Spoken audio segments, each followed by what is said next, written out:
Iimeelii banattanii paaswoordiin isin jalaa badee beekaa?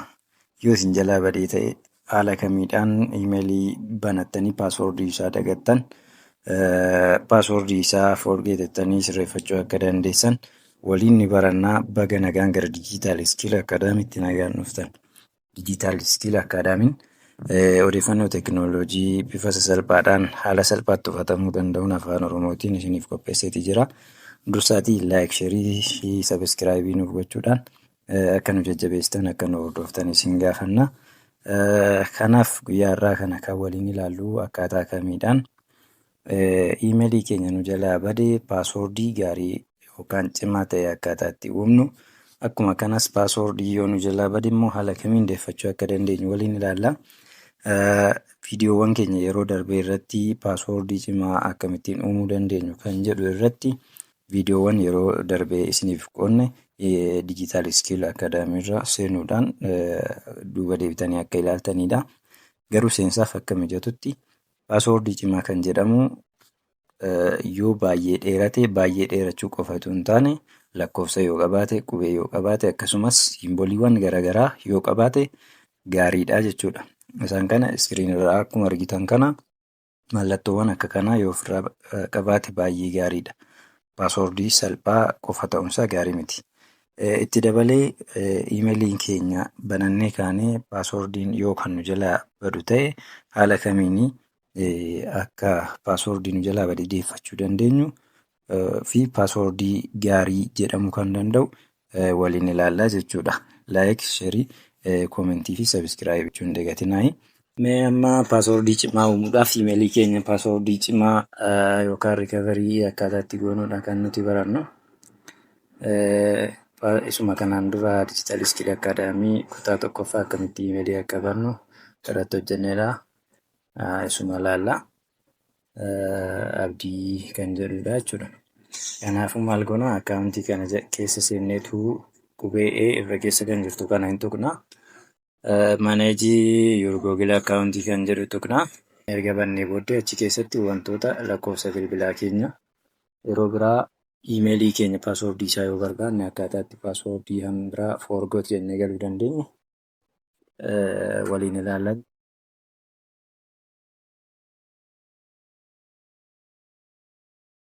Ergasii booddee rikaverii kan jedhu keessa seenna.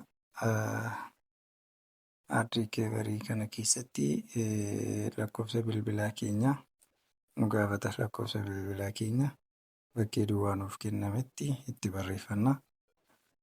Ani lakkoofsuma kan ofii kootiin itti barreessaa jira. Isinis kan ofii keessan itti barreessitu. Next ergattanii booddee get code kan jettu tuqxu jechuudha. Get code ergattanii lakkoofsi keessan iddoo foon jedhutti lakkoofsi isin gashitan ni jira jechuudha. Yoo hin taane garuu gara gadiitti gabbuttanii ofuma isaatiin jenereetar of godhu kana Teknoospaarkii irratti oon yoo gootan lakkoofsa bilbila keessan keessa jiru akka fudhatuttidha jechuudha. Kanaaf lakkoofsa bilbila koo keessa jiru lamman fudhate.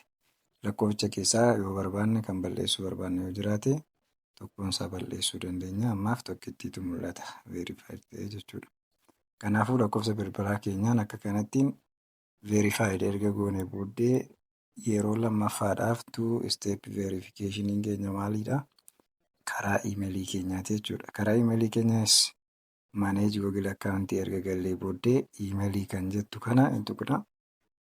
Iimeelii kan jettu kana erga turree booddee add recovery iimeelii kan jettu achi keessatti recovery iimeelii jalatti add recovery iimeelii kan jettu ni jirti. Kanaafuu add recovery iimeelii kan jettu hin tuqna jechuudha. Erga add recovery iimeelii kan jettu kana tuqnee booddee maal nu fidaa?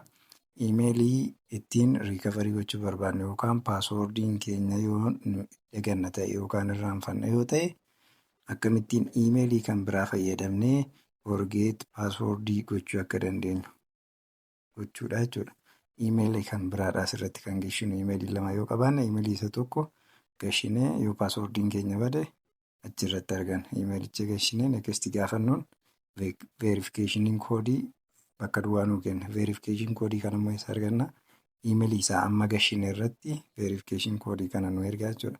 Kanaafuu akkuma argaa jirtan akka miiseejiitti ni gala. Yeroo darbe ergaa akka itti fudhannu kana isinitti hime keessaa achii gadi irra keessaan gotootne irra keessatti nuu fida. Kun akkuma argaa jirtan irra keessa kanatti use jedhee lakkoofsa verification koodii nu erga itti fayyadamaa nuun jedha jechuudha. Kanaafuu lakkoofsa amma achirraa dubbisne kana iddoo bakka duwwaa nuuf kennetti galchine kaanee verify gaafa jennuun recovery emailiis verified nuun jedha. Akkaataa kanattiin iimeelii keenya gita barbaannetti eeggachuu dandeenya. Yoo nu jalaa bade iimeelii keenya tolfachuudhaaf deebisnee paaswordii haaraatti gochuuf paaswordii yoo daganne akkaataa kanatti fayyadamuu dandeenya. Waan hordoftaniif galatoomaa. Irra deebi'uun laayik, kooment, sheerii fi sabiskiraayibii godhaa isiniin jenna. Diijitaal Istiidiyoo Akkaadaamii yeroo hundumaa akka hordoftan hawwii keenya nagaan nuuf tura. Irra deebi'uun ammas laayik, sheerii, koomentii fi sabiskiraayibii nuuf godhaa.